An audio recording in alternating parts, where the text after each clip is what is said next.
White colour సొర ఇక్కడ వచ్చినాయి, కానీ ఇదేదో విచిత్రమైన షేప్లో ఉన్నాయి. ఏమో చీడ వచ్చినట్టుంది, అంటే పురుగు పట్టినట్టుంది. చూడండి ఎలా ఉందో.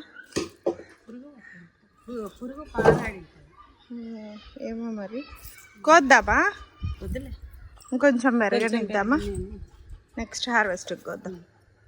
మా వాడికి ఎన్నాక చాట్లో చూడు స్ట్రాబెర్రీ కోసరం పుల్లగా ఉంటుంది అది. నువ్వు ఆడ జారుతావు, కడిగిస్తారా? చేతులు కడిగినా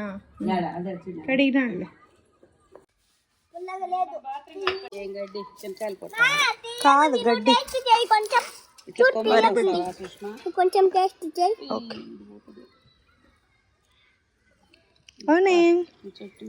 కొంచెం తెల్లగా ఉంది మా ఆయన, టేస్ట్ ఉంది. ఇదేం పుల్లగా